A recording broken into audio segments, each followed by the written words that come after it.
요즘 뉴스 켜면 심장이 철렁하시죠? 이스라엘, 이란, 미사일 전쟁. 이러다 내 계좌 다 녹는 거 아니야? 이 불안감 오늘 제대로 파헤쳐 보겠습니다. 어떤 분들은 당장 다 팔고 현금 들고 있어야 하나 고민하시고, 또 어떤 분들은 떨어졌으니까 ETF 물타기 해야지 생각하십니다. 둘 다 틀렸습니다. 걸프전 때 현금 진 사람들 1년 만에 구매력 15%를 날렸습니다. 지수 전체 산 사람들은 좀비 기업과 함께 물에 빠졌고요. 그럼 어떻게 해야 할까요? 현금의 배신, 물타기의 함정, 그리고 진짜 부자들이 숨는 방공호까지 지금부터 하나씩 풀어보겠습니다. 전쟁 나면 일단 현금 아닌가요? 많은 분들이 이렇게 생각하십니다. 주식은 떨어지고 있고 뉴스는 무섭고 현금만 쥐고 있으면 최소한 잃지는 않을 것 같으니까요. 그 마음 충분히 이해합니다. 저도 처음엔 그렇게 생각했습니다. 그런데 질문 하나 드릴게요. 전쟁 비용은 누가 낼까요? 정부입니다. 미사일 한 발에 수십억, 전투기 한 대에 수천억. 이 돈을 세금으로만 감당할 수 없습니다. 그래서 정부는 국채를 찍어냅니다. 중앙은행은 그 국채를 사들이며 시중에 돈을 풉니다. 전쟁은 곧 돈 복사기를 풀가동한다는 뜻입니다. 걸프전 직후 미국 통화량은 1년 만에 12% 넘게 불어났습니다. 2003년 이라크전도 마찬가지였죠. 돈이 많아지면 뭐가 올라요? 물가입니다. 물가가 오르면 현금의 가치는요? 녹아내립니다. 그래도 원금은 지키는 거 아닌가요? 숫자는 그대로입니다. 하지만 1천만 원으로 살 수 있던 게 800만 원어치밖에 안 됩니다.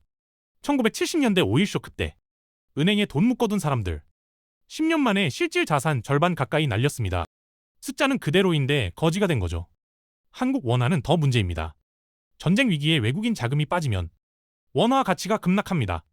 달러 대비 10% 떨어지면 수입 물가가 그만큼 뜁니다.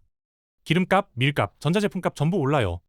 그럼 현금이 답이 아니라면 주식을 사야 할까요? 현금이 위험하면 주식 사야죠. 워런 버핏도 S&P 500 사서 묻어두라고 했잖아요. 맞습니다. 평소라면요. 그런데 지금은 전쟁 국면입니다. 평소의 정답이 지금의 정답은 아닙니다. 질문 하나 드릴게요. ETF가 뭘 담고 있는지 아시나요? 패시브 ETF 인덱스 펀드는 지수에 편입된 종목을 기계적으로 전부 삽니다. 삼성전자도 사고 빚더미에 앉은 적자 기업도 삽니다. 선별 없이 통째로 담는 겁니다. 컴퓨터가 자동으로 운전하는 버스라고 생각하시면 됩니다. 그래도 분산 투자니까 안전한 거 아닌가요? 평화로운 시기에는 그렇습니다. 시장 평균만큼 벌 수 있죠. 그런데 전쟁이 터지면 어떻게 될까요? 공급망이 끊기고 유가가 폭등하고 금리가 오릅니다. 이때 가장 먼저 쓰러지는 기업이 어딜까요? 빚으로 연명하던 좀비 기업들입니다. 매출은 꺾이고 이자 부담은 커지고 버틸 체력이 없습니다. 줄도산이 시작됩니다. 그런데 패시브 ETF는 이런 기업까지 계속 들고 있습니다. 지수에서 빠지기 전까지는 안 파니까요. 비유하자면 이렇습니다. 백화점에 불이 났어요. 명품 매장도 있고 짝퉁 매장도 있고 곧 망할 가게도 있습니다. 그런데 눈 감고 백화점 전체를 결제하는 겁니다. 불 속에서 살아남을 가게만 골라야 하는데 말이죠. 특히 한국 코스닥은 위험합니다. 실적 없이 테마로만 오른 종목이 수두룩해요. 전쟁 위기에 외국인 자금 빠지면 이런 종목들이 가장 먼저 가장 깊이 추락합니다. 그럼 어떤 종목을 사야 할까요? 과거 전쟁에서 살아남은 기업들을 먼저 봐야 합니다. 그럼 대체 뭘 사야 하는 거예요? 좋은 질문입니다. 답은 과거에 있습니다. 전쟁은 처음이 아니니까요. 1970년대 오일 쇼크 기억하시나요? 중동 산유국들이 석유 수출을 막았습니다. 유가가 4배로 뛰었죠. S&P 500은 40% 넘게 폭락했습니다. 그런데 이상한 일이 벌어졌습니다. 엑손모빌 같은 에너지 기업은 주가가 3배로 뛰었습니다. 왜 그랬을까요? 석유가 부족해지니까 석유 가진 회사가 돈을 벌었습니다. 단순하죠. 1990년 걸프전도 마찬가지였습니다. 세계 증시가 패닉에 빠졌지만 록히드 마틴 같은 방산주는 미사일 팔수록 주문이 쌓였습니다. 여기서 패턴이 보입니다. 전쟁 때는 뭐가 프리미엄을 받나요? 생존입니다. 평소에는 미래의 꿈을 삽니다. 이 회사가 5년 뒤, 10년 뒤 얼마나 성장할까?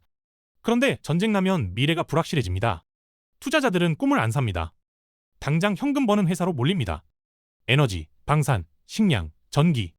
이 4가지는 전쟁 중에도 수요가 안 줄어요.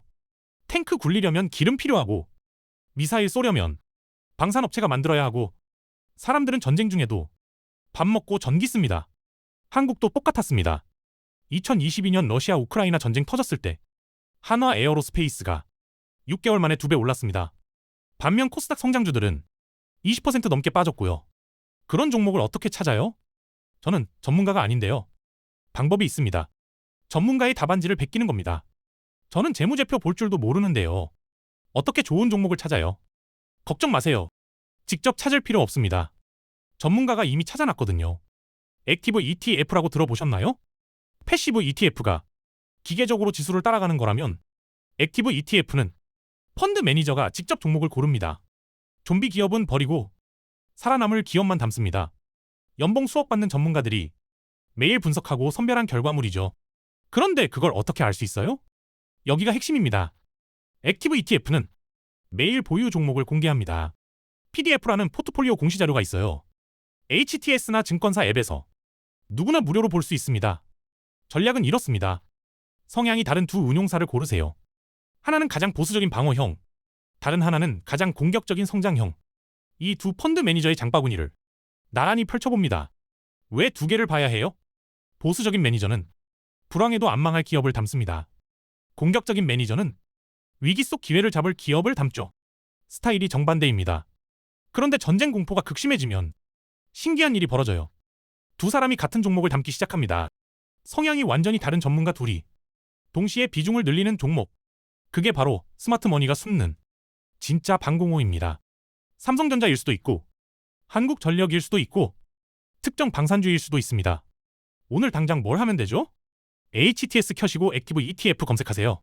어제 폭락장에서 그들이 뭘 샀는지 확인해보세요. 기관의 리서치를 무료로 훔쳐보는 겁니다. 그런데 종목만 찾는다고 끝이 아닙니다. 언제, 얼마나 살지도 중요합니다. 좋은 종목 찾았어요. 그럼 지금 바로 다 사면 되나요? 잠깐요. 그게 가장 위험한 생각입니다. 전쟁 국면에서 무지성 물타기가 왜 위험한지 아세요? 주가가 10% 빠집니다. 싸졌네 하고 삽니다. 20% 더 빠집니다. 본전 생각에 또 삽니다. 30% 더 빠집니다. 이번엔 현금이 없습니다. 진짜 바닥에서 살 돈이 사라진 겁니다. 결국 손절하거나 물려서 몇 년을 버텨야 합니다. 주변에 이런 분들 많이 보셨죠? 타이밍 문제가 아닙니다. 규칙이 없어서 그런 겁니다. 그럼 전문가들은 어떻게 해요? 분할 매수 구간을 미리 정해둡니다. 예를 들어볼게요. 전체 투자금이 1천만 원이라고 칩시다. 처음에 300만 원만 넣습니다. 10%더 빠지면 200만 원 추가. 20%더 빠지면 나머지 500만 원 투입.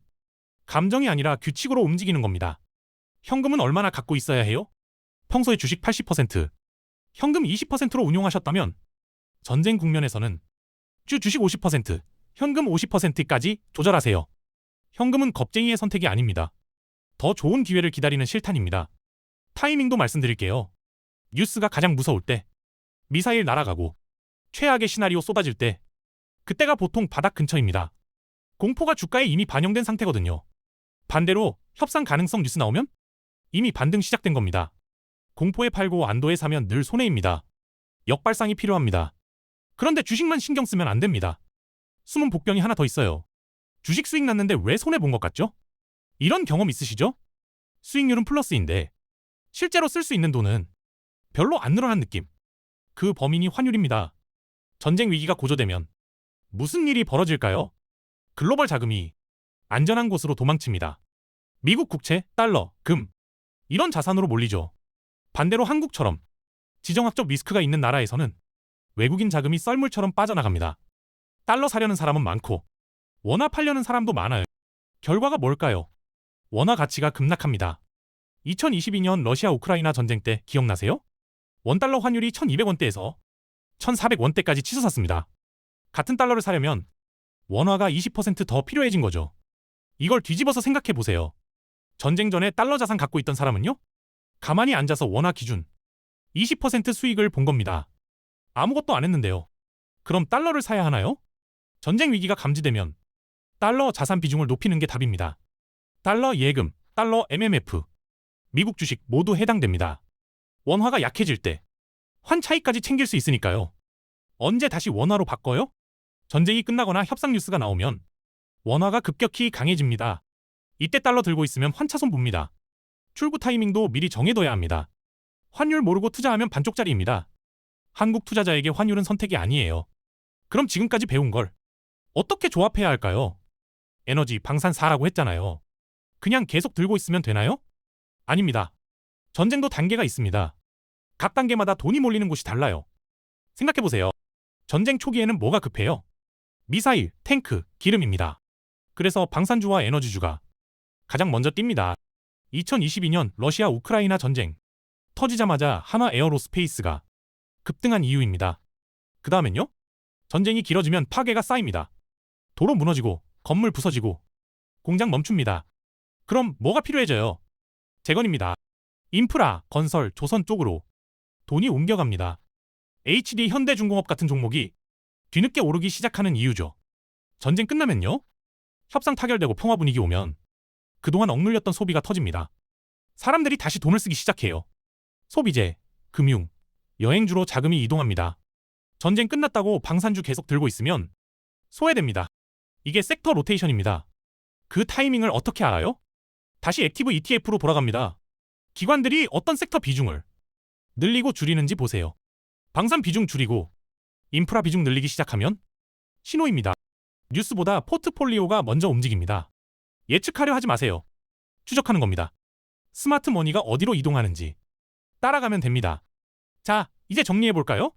오늘 배운 것들을 어떻게 실천할 수 있을지요. 그래서 지금 뭘 하면 되죠? 오늘 배운 걸 정리해드릴게요. 첫째, 현금만 쥐고 있으면 안 됩니다. 전쟁은 돈을 찍어내고 인플레이션은 현금을 녹입니다. 가만히 숨어있는 게 가장 확실한 벼락거지의 길입니다. 둘째, 시장 전체를 사지 마세요. 패시브 ETF는 좀비 기업까지 담습니다. 위기에는 자율주행 버스에서 내려야 합니다. 셋째, 역사에서 답을 찾으세요. 전쟁 때 살아남은 섹터는 명확합니다. 에너지, 방산, 필수재, 인프라. 생존이 프리미엄 받는 시기입니다. 넷째, 전문가 답안지를 베끼세요. 액티브 ETF 포트폴리오는 매일 공개됩니다. 성향 다른 두 펀드의 교집합이 진짜 방공호입니다. 다섯째, 규칙으로 움직이세요. 분할 매수 구간 정해두고 현금 비중 조절하고 감정 아닌 시스템으로 투자하세요. 여섯째, 환율을 잊지 마세요. 전쟁 위기엔 달러 자산 비중 높이고 출구 타이밍도 미리 정해두세요. 오늘 밤 뭘 하면 될까요? HKS 켜세요. 액티브 ETF 2개 검색하세요. 어제 폭락장에서 그들이 뭘 담았는지 확인해보세요. 그게 첫걸음입니다. 전쟁은 비극입니다. 하지만 자본주의 안에서 부는 사라지지 않습니다. 이동할 뿐입니다. 공포에 휩쓸릴 겁니까? 흐름을 읽을 겁니까? 선택은 여러분의 몫입니다. 오늘 영상이 유익하고 재밌으셨다면 구독과 좋아요 부탁드리겠습니다. 영상 제작에 큰 힘이 됩니다. 다음 영상에서 뵙겠습니다.